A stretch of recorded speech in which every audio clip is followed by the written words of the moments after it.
Bapak Ibu para sederek ingkang dipun kasih dening Gusti Yesus Kristus, salam. Pradataning pasamuan GKJ Jaya Dinengratan ngaturaken wilujeng rawuh dumateng para sederek ingkang nderek pangibadah ing dinten menika. Saklajengipun kula badhe maosaken pawartos pasamuan Minggu 9 Maret 2000 selangkung.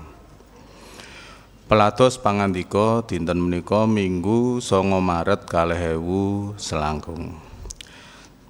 Jam 6.30 Pendeta Widewani Suwandi saking GKJ Sukoharjo.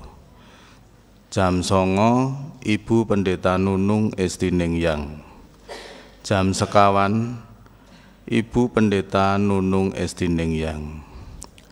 Jam 18.30 Bapak Pendeta Tri Setyo Nugroho.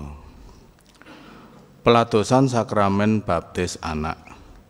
Peladosan sakramen baptis anak atas nami anak Samuel Hans Nugroho, putra Bapak Ibu Norindra Fajar Nugroho, warga Blok C. Badhe kaladosaken ing pangibadah dinten Minggu 16 Maret 2000 selangkung jam 09.00 wekdal Indonesia Iring Kilen. Mahasiswa PPL pradataning pasamuan GKJ Jaya Dinengratan lumantar parepatan pleno majelis ing dinten Selasa 21 Januari 2000 selangkung. Mutusaken bilih nampi panyuwunan saking Badan Pelaksana Sinode GKJ babagan PPL akhir 2000 selangkung mahasiswa Universitas Kristen Satya Wacana wonten ing GKJ Jaya Dinengratan atas nami Saudari Destalenta Irene Pratiwi kawiwitan ing tanggal 16 Maret dumugi 29 Juni 2000 selangkung. Pramila dumateng komisi menapa dene blok utawi kelompok ingkang badhe ngawontenaken kagiatan saged nglibataken Saudari Destalenta Irene Pratiwi kanthi langkung rumiyin sesambetan kalian Ibu Pendeta Nunung Estinengyang minangka pengampu mahasiswa kasebat. Mekaten pawartos saking pradataning pasamuan nyuwun kawigatosaning warganing pasamuan supados lampahipun pangibadah khidmat kasuwun supados alat komunikasi utawi HP boten dipun aktifaken lan wonten ing suasana tidem. Pasamuan kagunganipun Gusti sumangga kita nyawisaken manah lumebet ing pangibadah. Pasamuan katuran jumeneng.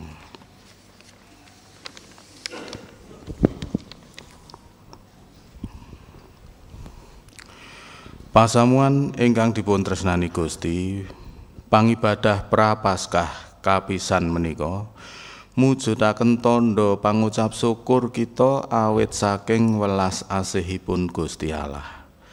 Sumangga kita lumebet ing ibadah menika kanthi pangraos ingkang kekah santosa bilih inggih Gusti menika ingkang setya ngrimati saha karenan mulihaken gesang kita.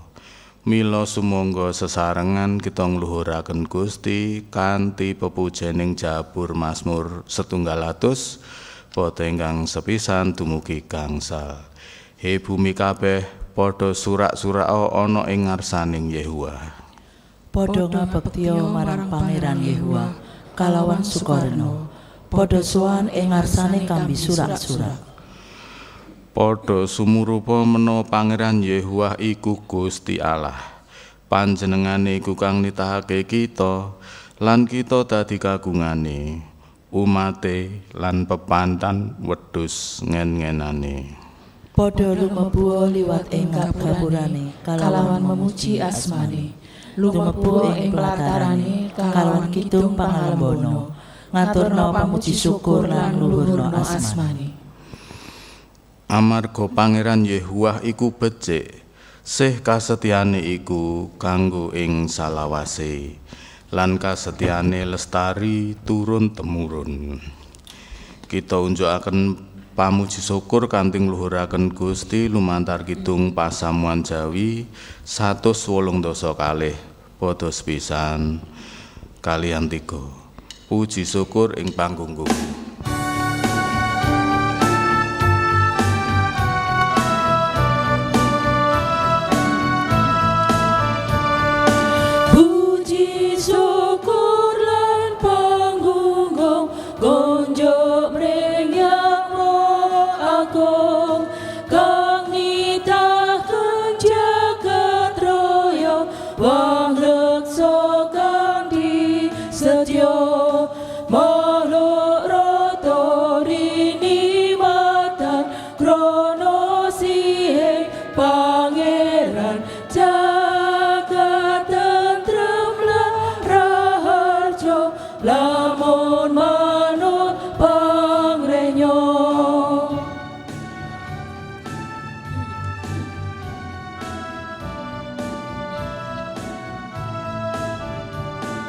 Puji syukur lan panuwun konjo Allah mulya kang sampun paring pitulung ring manungsa dosa kang pangkat sami prajaya ring panebus sejati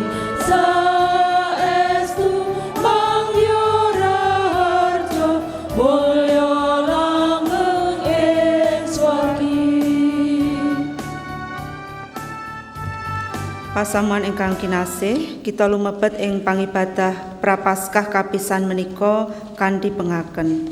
Pitulungan kita ingkang sayektos menika, Gusti ingkang nitahaken langit, bumi saha saisenipun, saha ingkang setya netepi prasetyaning kawilujengan ingkang sampun kababar.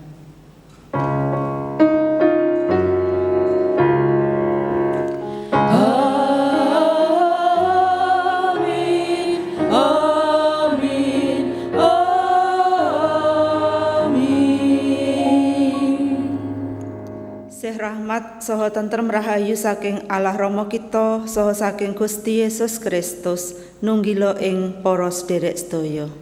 Nunggila ing panjenengan ugi. Pasamuan kasuwun lenggah. Kita ngatosaken tuntunan pangibadah menika wonten ing pambuka ingkang mekaten. Gesang ingkang kita lampahi ing jagat menika mujudaken patrap jiarahing gesang sesarengan kalian Gusti Allah dalah sesami. Ing rika kebabar warni-warnining pendadar saha pacoben. Tuladanipun Sang Kristus nenuntun kita kangge tanggon saklebetipun ngadepi maneka warnining panggoda. Gusti Allah sumbering gesang ngengetaken kita tansah ngraosaken sih katresnanipun Gusti ingkang lumeber ing gesang kita. Pitados dhateng katresnanipun Gusti ingkang tanpa winates ndamel kita saged lestantun budidaya. Sih kamirahanipun Gusti menika tanpa pedhot menggahing gesang kita. Gusti Allah menika ingkang ngreksa tuwin ngrimati kita. Gusti Allah menika ingkang nyawisi menapa ingkang kita betahaken. Menawi kita rumaos ayem tuwin tentrem menika sedaya amargi Gusti Allah tansah nunggil gesang kita. Kasetyanipun Gusti dumateng umatipun mulihaken, nyarasaken saha maringi pengajeng-ajeng kangge saben tiyang ingkang pitados sarta sumende dumateng panjenenganipun. Sumangga para kagunganipun Gusti kita ngaturaken pamuji kanthi ngrepekaken kidung pasamuan Jawi kalih padha setunggal dumugi 3 Allah Maha Suci.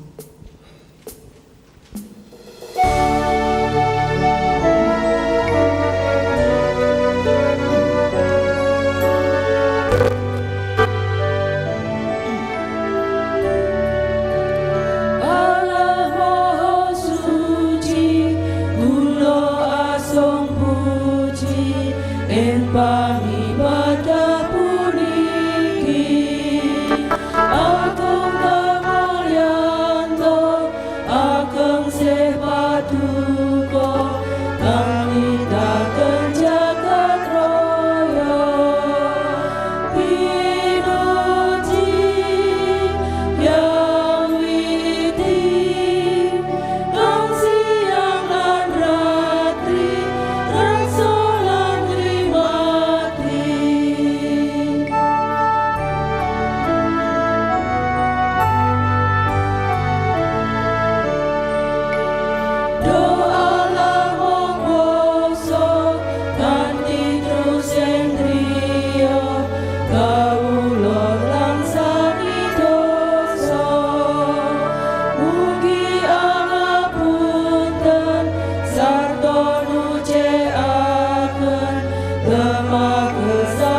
paring gesang sejati, winuji Roh Suci, mengingatkan putih tilar gesang langit.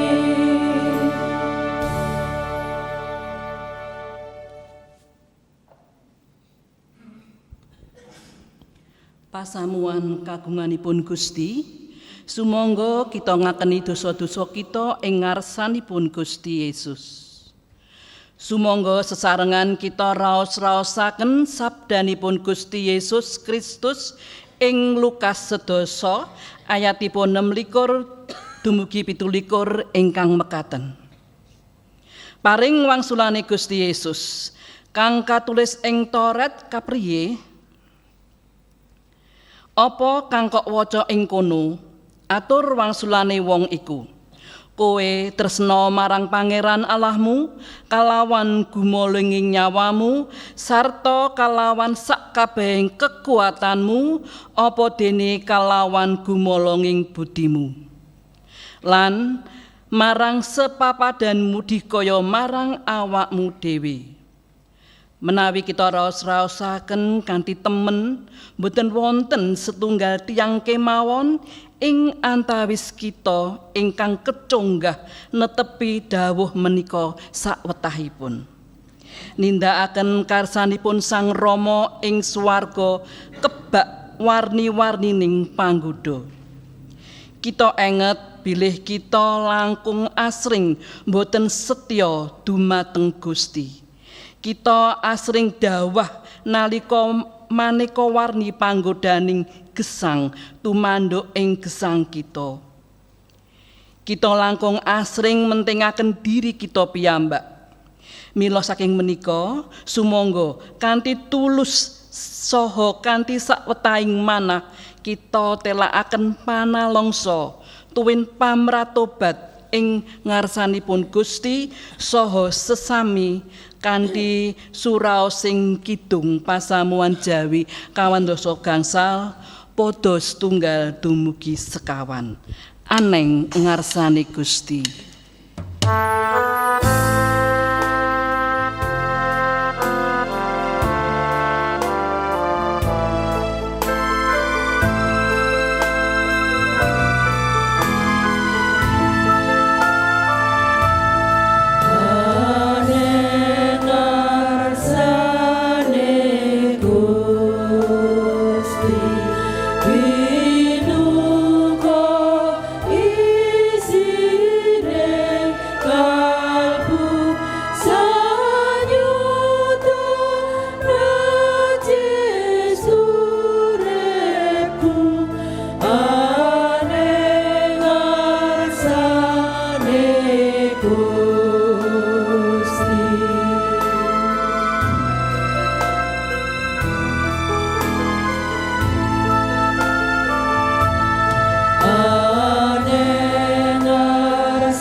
aturan jumeneng.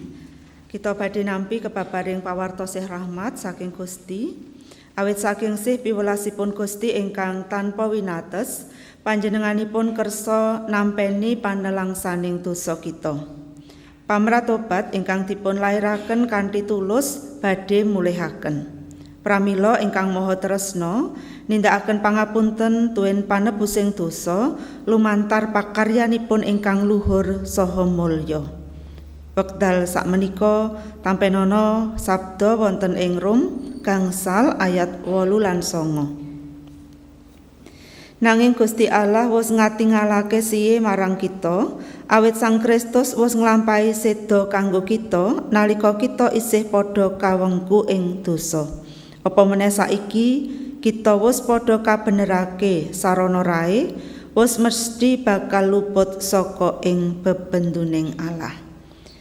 Awit saking pangandika menika, sumangga Bapak Ibu lan para sedherek, pangapuntening dosa ampun dipun bucal tanpa tanja. Lan ugi sampun ngantos kita kirang pitados dumateng pangorbananipun Gusti tumrap kita. Tetep setya tuwin bangun turut dumateng Gusti ngantos kita wangsul dhateng ing ngarsanipun Gusti. Mekaten pawartosih rahmat saking Gusti. Puji syukur kunjung Gusti Allah. Kita antepi sih rahmatipun Gusti wonten ing kidung pasaman Jawi 123 kita repekaken padha setunggal lan kalih. Kula pitados mring Gusti.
Kita badhe sowan Gusti nyuwun tuntunan Sang Roh Suci awit kita badhe mireng lan ngraosaken pangandikanipun. Wonten ing ngarsa paduka do Allah kawula sowan ngaturaken anggen kawula badhe nampi pangandika paduka lan ngraosaken pangandika menika kangge gesang kawula. Tuntunan Roh Paduka ingkang suci saged tansah kawula katosaken satemah pangandika menika kawula mangertosi lan dayani wonten ing gesang kawula langkung-langkung wonten ing mangsa prapaskah anggen kawula katimbalan tansah mratélakaken gesang ing pitobat kanthi mawas diri. Wonten ing asmanipun Gusti kawula Yesus Kristus pandonga menika kawula aturaken. Amin.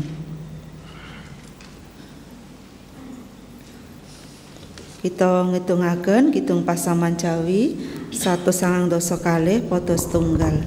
Isining kabar kabingahan.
Pasamuan ingkang kinasih, sumuga kita maos waosan satunggal saking pangandaring Toret 16 ayat setunggal dumugi 11. Pangandaring Toret 16 ayat setunggal dumugi 11.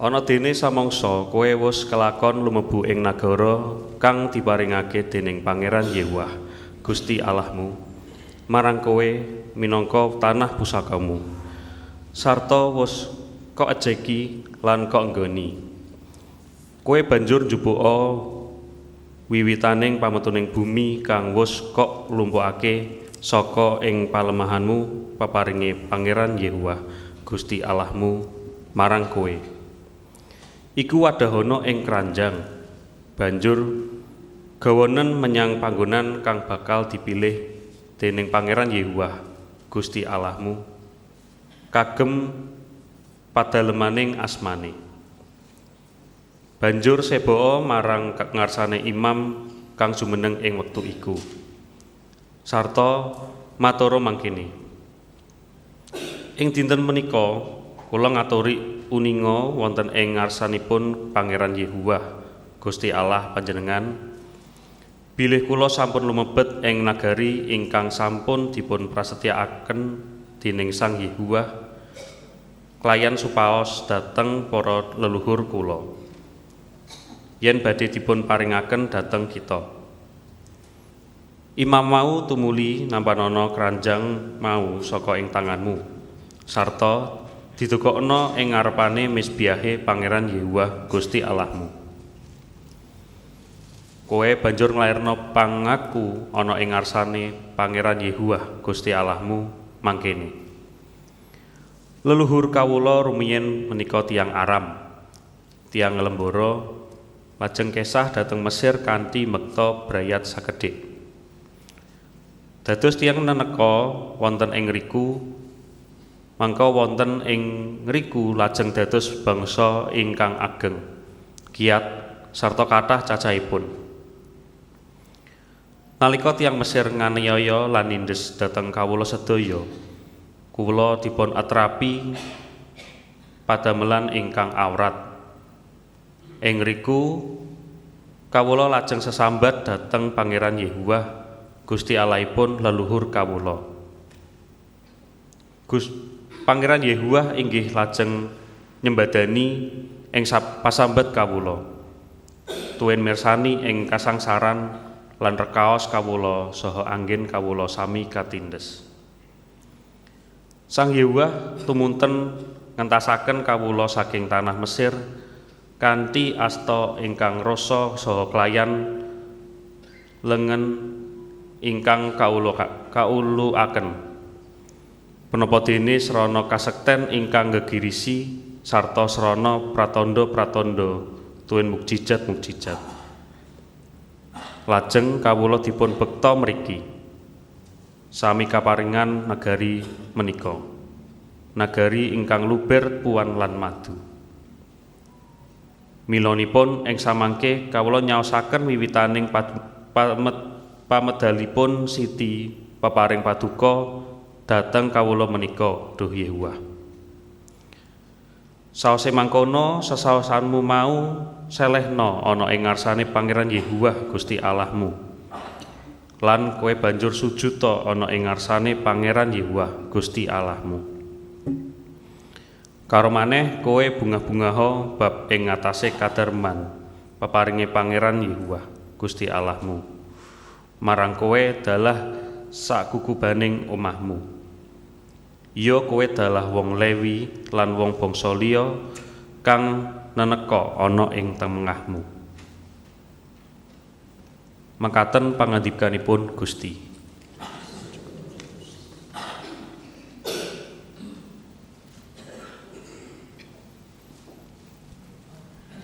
Pasaman ingkang kinasih, kita badhe nanggepi waosan ingkang sampun kita tampi.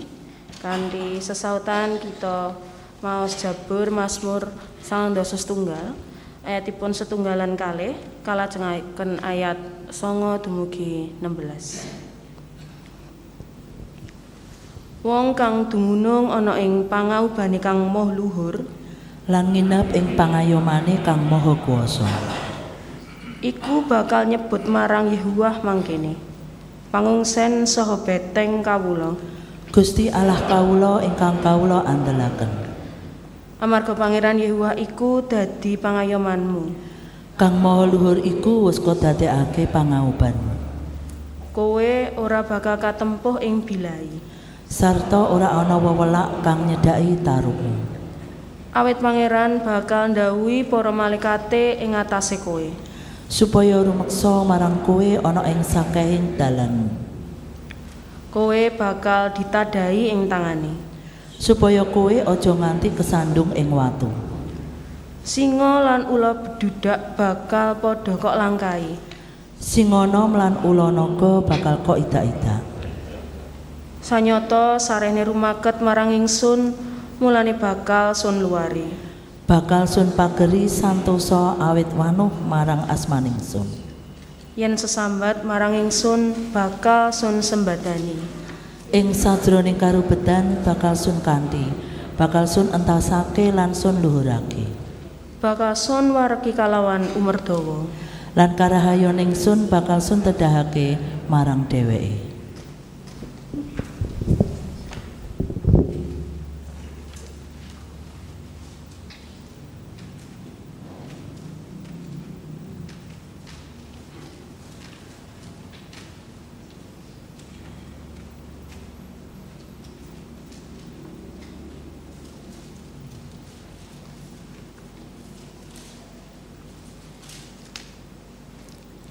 Waosan kaping kalih kapendhet saking Rom 11 ayat 8b dumugi 13. Pangandika iku cedhak karo kowe, ana ing tutukmu lan ana ing atimu, yaiku pangandika bab pracaya kang dak wartakake. Sebab menawa sarana tutukmu kowe ngakoni yen Gusti Yesus iku Gusti, lan atimu pracaya yen Gusti Allah wis mungokake panjenengane saka ing antarane wong mati, kowe bakal kapitulungan rahayu. Sebab kalawan ati wong iku anggone pracaya sarta kabenerake, lan kalawan tutuk wong anggone ngakoni pracaya sarta kapitulungan rahayu.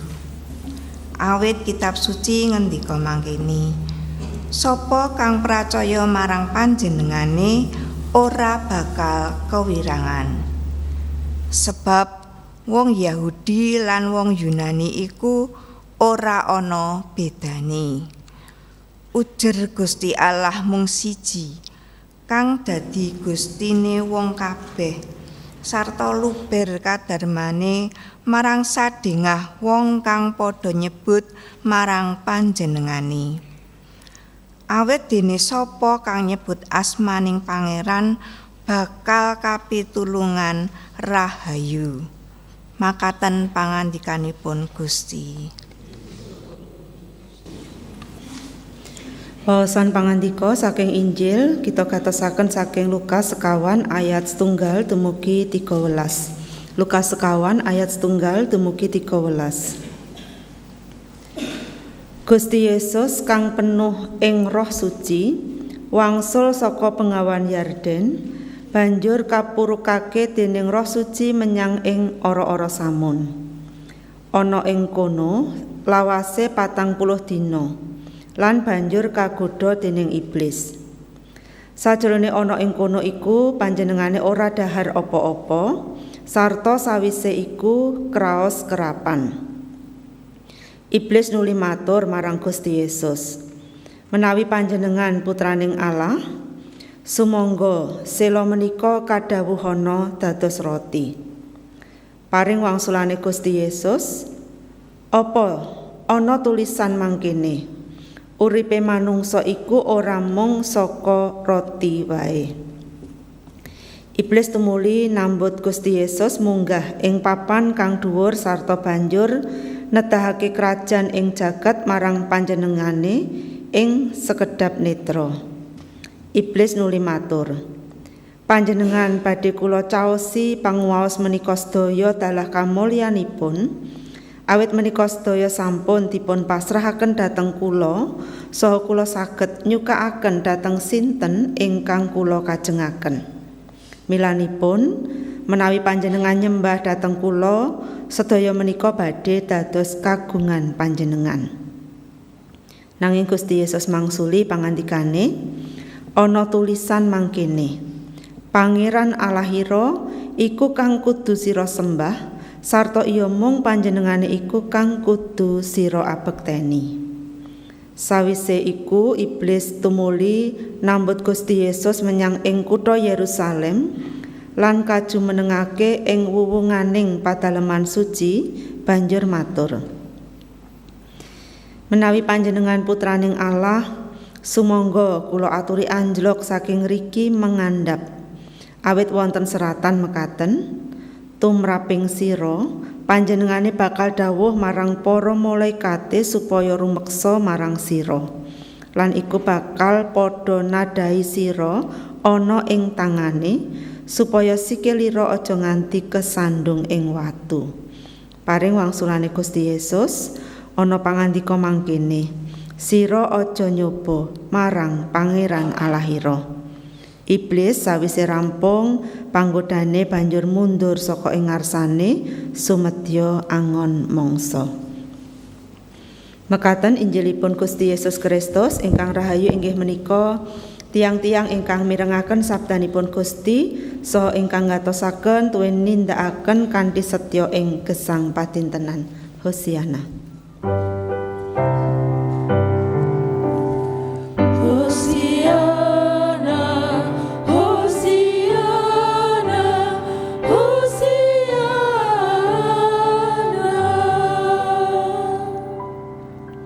Shalom.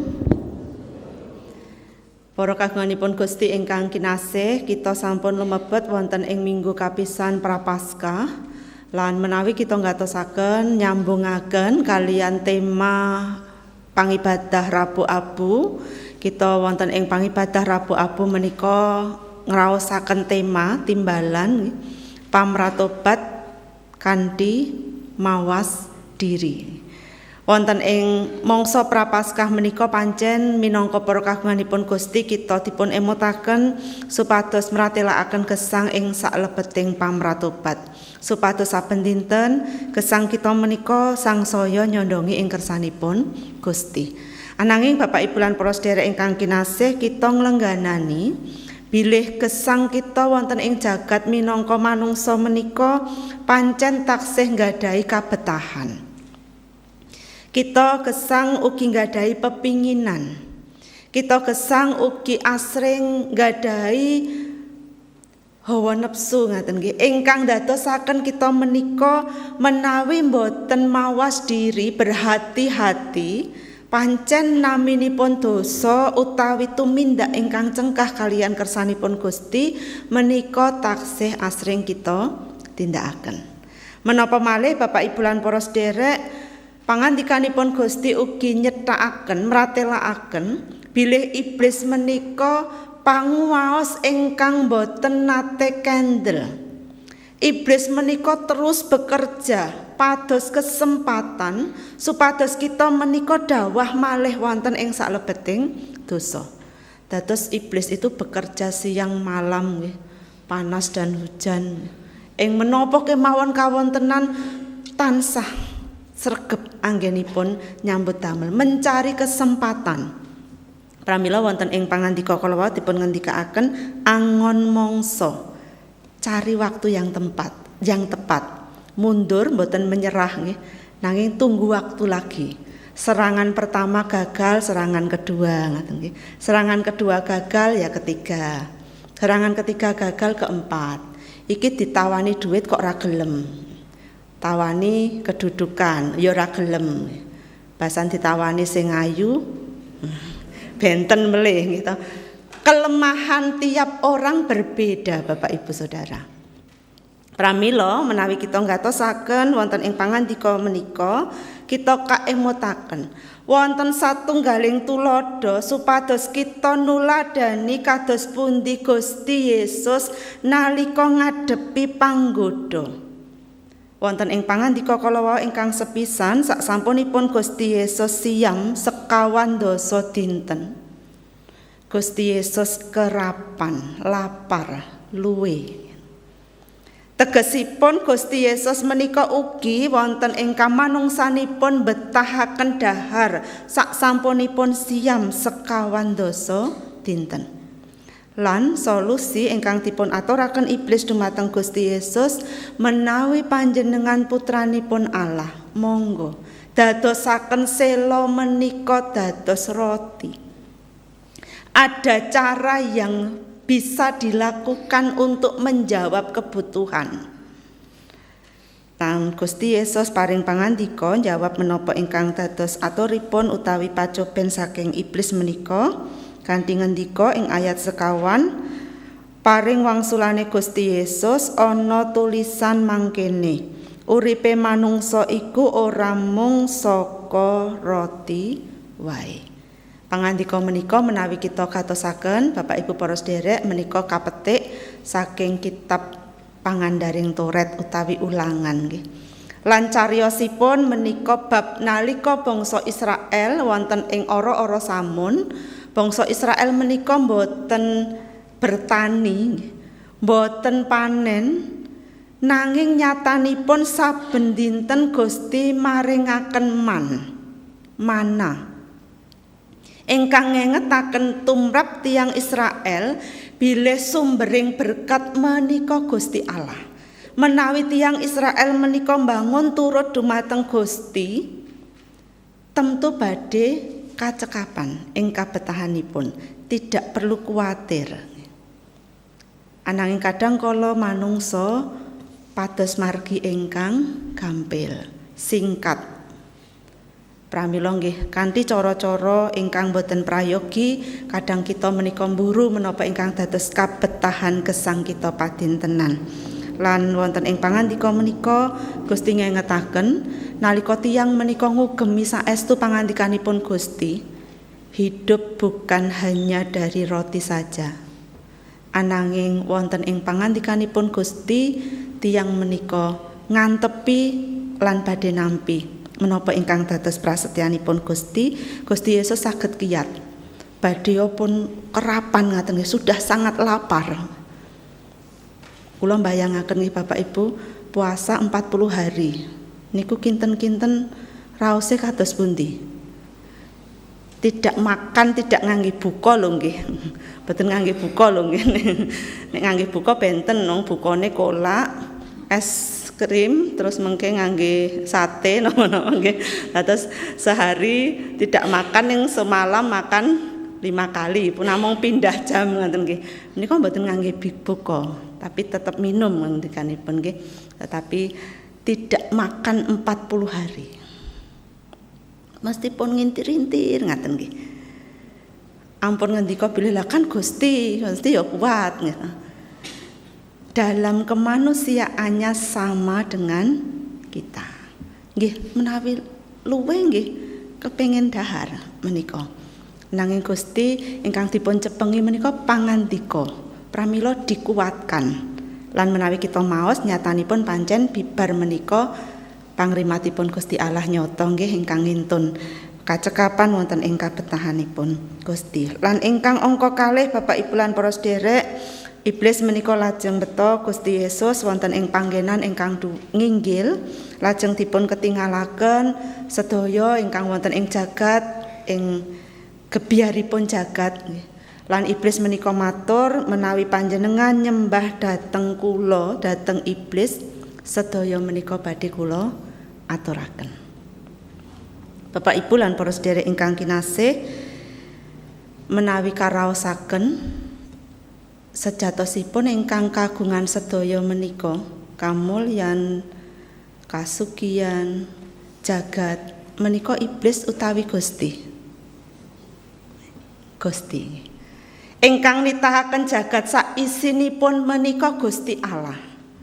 Pramila ingkang kagungan sedaya ing gesang kita menika inggih Gusti Allah. Ning iblis menika sajak-sajakipun nggih merasa bahwa dia punya. Emanipun kathah manungsa menika nggih pitados dhateng iblis. Nek kowe nyembah aku, engko nek pas nyalek kowe dadi. Nek kowe nyembah aku, usahamu engko laris. Nyatanipun Bapak Ibu lan para sedherek, kathah tiyang ingkang purun nindakaken menika. Semah kula nalika touring wangsul menika ngaten nggih. Mau aku ki dijak ning wone iki mencil banget, dados kedah mlampah tebih ngaten. Motoripun dititipke teng tebih ngaten lajeng mlampah. Teng mriku menika wonten tiyang tinggal di situ seorang diri. Dados menika menawi masyarakat menika nggih mastani menika tiyang sakti ngaten nggih. Lan tiyang menika cariyos bilih ingkang sowan dhateng piyambakipun menika nama-nama terkenal tokoh-tokoh di Indonesia. Pak Anu nggih sering mriki ya, Pak Anu nggih sering mriki ngaten. Tegesipun Bapak Ibu lan para sedherek, banyak orang percaya bahwa kuasa kejahatan bisa diandalkan untuk meraih tah menika kesuksesan, kasugihan lan sak piturutipun. Lan wonten ing riku Gusti ngendika kanthi cetha nggih pangandikanipun Gusti ana tulisan mangkene, Pangeran Allahira iku kang kudu sira sembah, sarta iya mung panjenengane iku kang kudu sira abekteni. Hanya Tuhan yang harus kita sembah. Sampun ngantos kita nebih saking Gusti, kita nilaraken Gusti, kita lintokaken Gusti kanthi menapa ingkang wonten utawi gebyaring jagat menika. Menika ingkang angka kalih. Lan ingkang angka 3 Bapak Ibu lan para sedherek dipun cariyosaken iblis menika mbeta Gusti Yesus dhateng ing padaleman suci lan Gusti Yesus menika kajumenengaken ing wuwunganing padaleman suci banjur matur, menawi panjenengan putraning Allah, sumangga kula aturi anjlok saking riki mengandhap. Awit wonten seratan mekaten, tumraping sira panjenengane bakal dawuh marang para malaikate supaya rumeksa marang sira, lan iku bakal padha nadhahi sira ana ing tangane, supaya sikilira aja nganti kesandung ing watu. Menawi kita gatosaken Bapak Ibu lan para sedherek, wonten ing pangandika kala wau Jabur nggih 9:1 menika ugi nyariosaken bilih tiyang ingkang setya ngayom dumateng Gusti menika badhe tansah dipun ayomi, dipun jagi, dilindungi, boten badhe nampi bilahi. Ananging iblis migunakaken pangandika menika kangge nyobi Gusti Allah. Wonten pangandika mekaten lho, Mila monggo anjlok mawon mengke rak ditadahi ngaten nggih. Menguji kebenaran firman Tuhan. Menawi kita nampi pangandikanipun Gusti, kita menika kan kedah pitados nyepengi lan menika dados pitulungan, tapi tidak untuk diuji coba. Ki ana pangandika ngene njajal ngoten nggih. Jare dilindungi.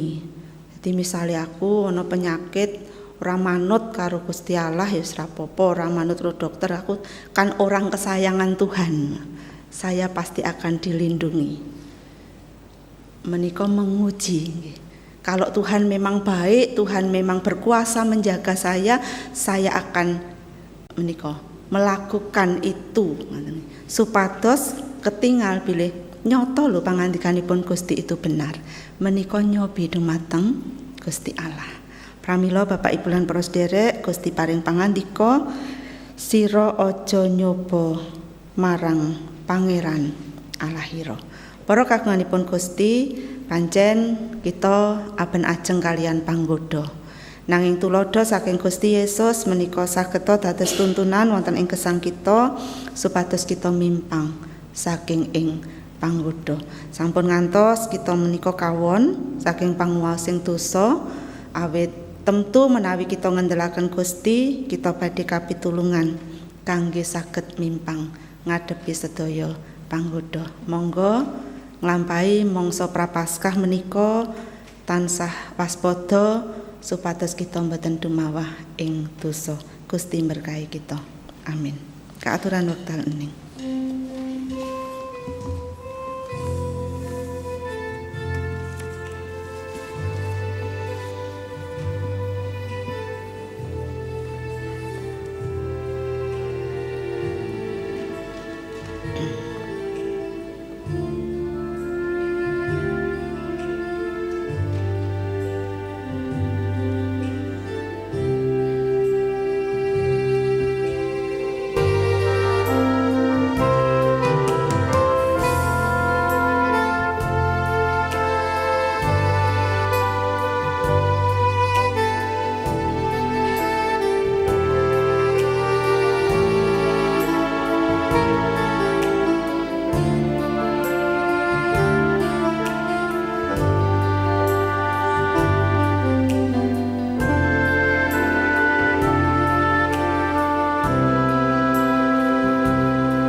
Pasamuan kaaturan jumeneng sesarengan kalian umatipun Allah ing sauruting wekdal sumangga kita ikraraken tuwin kita teguhaken malih menapa ingkang kita pitados kanthi sesarengan ngucapaken pangaken pitados rasuli.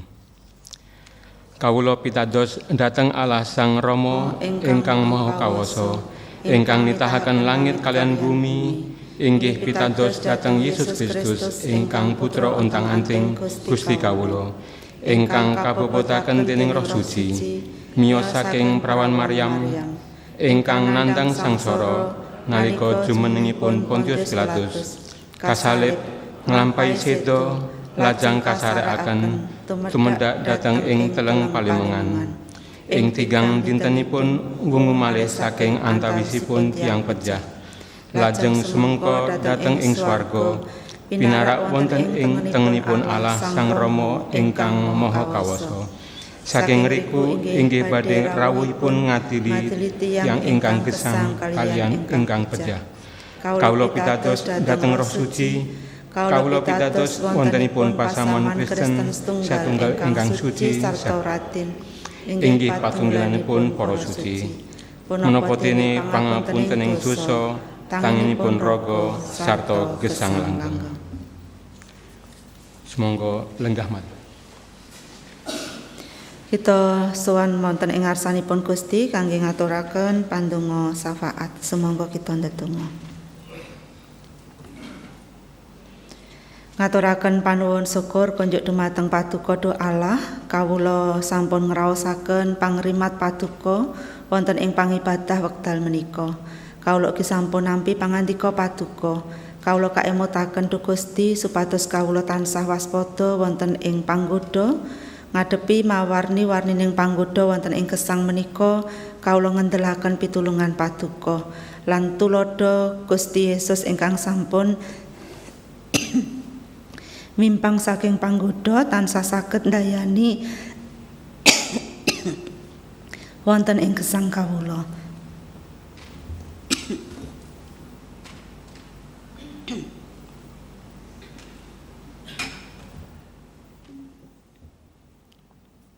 Ing wekdal menika doalah kawula ugi ndedonga kangge pasamuan paduka ingkang taksih ing sakit, paduka paring berkah supados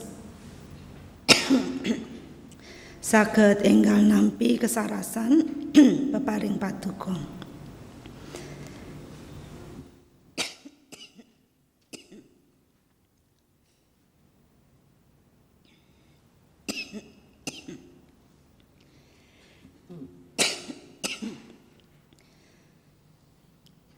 Kawula ugi ndedonga kangge pasamuan ingkang ing wekdal menika nggadahi masalah-masalah ing gesang. Paduka paring berkah ugi Duh Gusti supados wonten ing berkah paduka pasamuan menika saged kapitulungan lan tansah ngendhelaken pitulungan paduka boten nebih kalian paduka mantep anggenipun pitados dumateng katresnan saha berkah paduka. Kepareng ugi kawula nyuwun berkah paduka kangge pasaman paduka wonten ing GKJ Jayatinengratan menika Gusti. Nyuwun berkah paduka supados pasamuan menika saged tansah ngrembaka, pasamuan saged tansah nyondongi karsa paduka wonten ing gesangipun lan pasamuan saged dados dilah pepadang paseksi tumrap tiang-tiang ing sakiwa tengenipun. Pramila paduka ngengetaken kawula bilih gesang kawula menika paduka agem kangge mbabar kabar kapingahan ing sakiwa tengen kawula.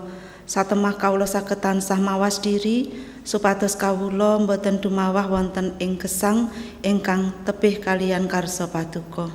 Duh Gusti, kawula ugi ndedonga kangge bangsa lan negari Indonesia menika paduka ingkang tansah paring kawelasan supados kawula saged ngraosaken pemulihan-pemulihan tumrap bangsa lan negari Indonesia menika. Duh Gusti, saged kawula gesang ing saklebeting bangsa ingkang ayem tentrem wonten kemajengan-kemajengan ingkang dados berkah lan ugi paduka paring berkah tumrap sederek-sederek kawula ingkang nandhang kaprihatosan awit wontenipun banjir utawi musibah sanesipun. Monggo Gusti paduka ingkang ngagem kawula lan ugi sederek-sederek sanesipun supados ugi saged dados lantaran berkah tumrap sederek kawula ingkang betahaken.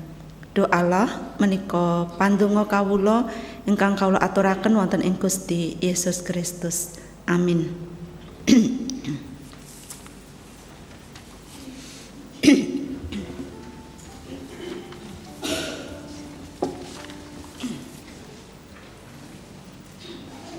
Pasamuan ingkang kinasih, pangucap syukur ingkang kita telakaken ingkang saklebeting pangibadah kanthi ngunjukaken pisungsung wekdal sakmangke kita talesi sabdanipun Gusti kados ingkang dipun ngendikaaken dening Rasul Paulus ingkang kaserat wonten ing setunggal Tesalonika gangsal ayatipun ingkang 18. Padha unjukna panuwun ing samubarang sakbarang kang tinemu awit iku kang dikersakake dening Allah ana ing Kristus Yesus tumrap kowe. Kempaling pisungsung kawiwitan kanthi ngidungaken Kidung Pasaman Jawi 186 padha setunggal kalajeng kempaling pisungsung. Sasampunipun kempaling pisungsung rampung kita ngidungaken malih ingkang padha kalih urip kang pinesti.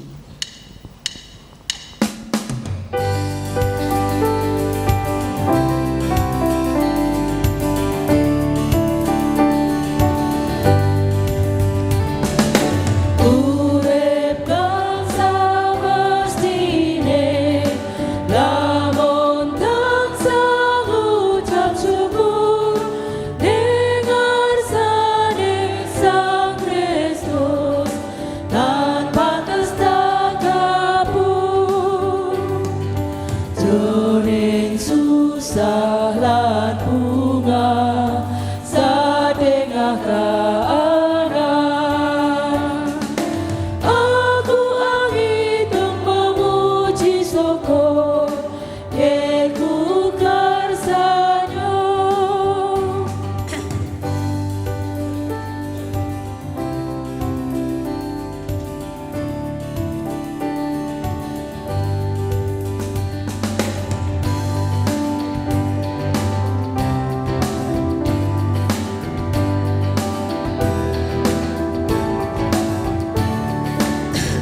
kaana.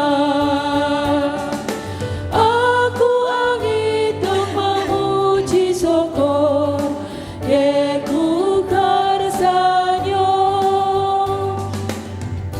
Pasamuan keaturan semono. Sumangga kita suwan Gusti kanthi pandunung. Durama ingkang adhedhampar wonten kraton swarga ingkang mulya saha langgeng.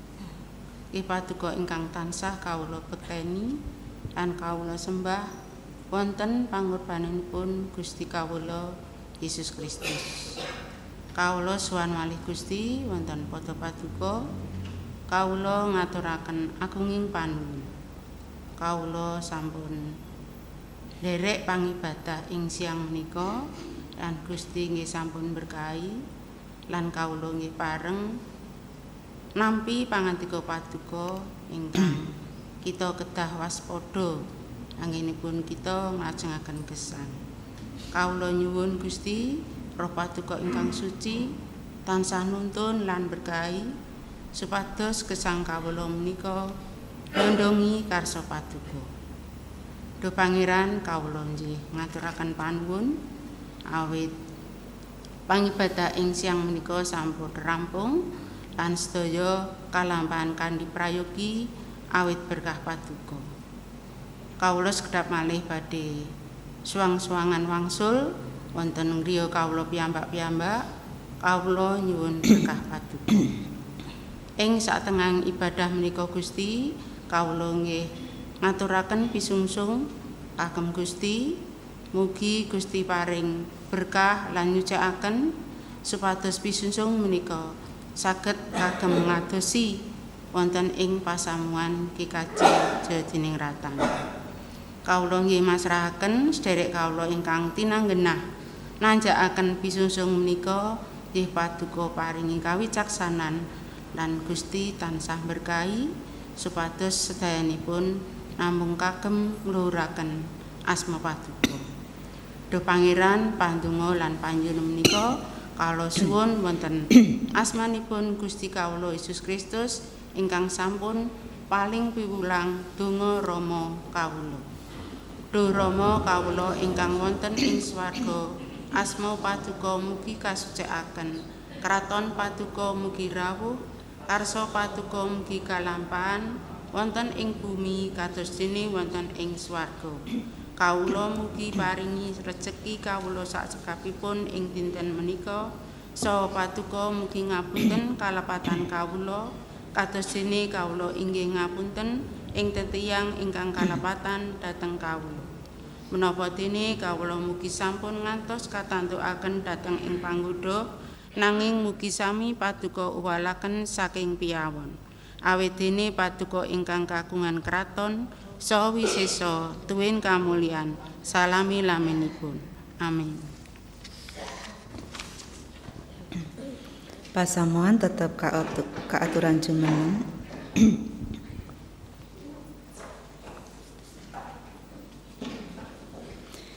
Monggo kita ngitungaken kidung pangutusan kidung pasamuan Jawi angka 57 pada setunggalan kalih.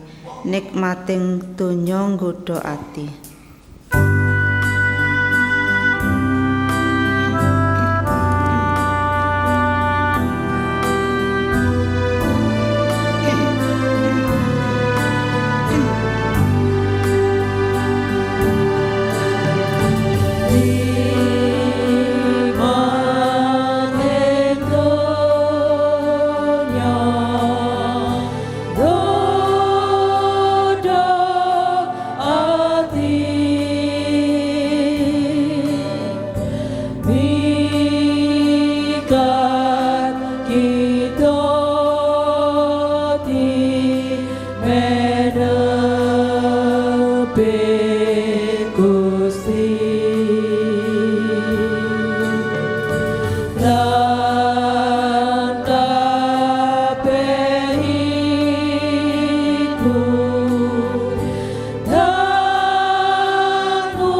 Lestantuna setya tuwin kekah santosa ngadepi warni-warnining panggodaning gesang saha enerna manah panjenengan dumateng Gusti Allah. Kawula neraken manah dumateng Gusti. Dadosa seksi kagem Sang Kristus. Kawula cumawis dados seksi kagem Sang Kristus. Pinujiya Gusti Allah kita. Samangke ngantos salami laminipun. Mengkera kanthi suka bingah emuta sabdanipun Gusti, bilih panjenenganipun tansah makarya ing gesangipun para sedherek sedaya. Lampahana gesang kanthi kebak kasetyan saha kateguhan, tansah saos syukur saha tumemena nindakaken timbalanipun Gusti. Gusti ngiring gesang panjenengan kanthi berkahipun. Pangeran Yehuwa maringi berkah dhateng panjenengan lan ngayomi panjenengan. Pangeran Yehuwa nyunaraken cahyaning wedananipun dhateng panjenengan lan maringi sih rahmat. Pangeran Yehuwa nungkulaken wedananipun dhateng panjenengan lan maringi tentrem rahayu. Amin.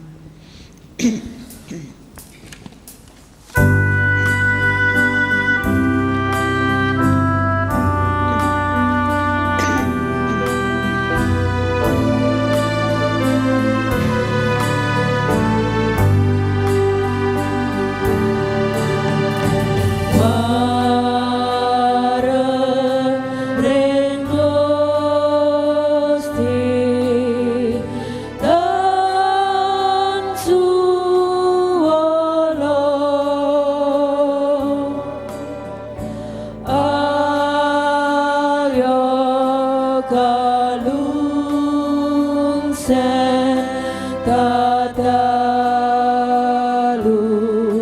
warsa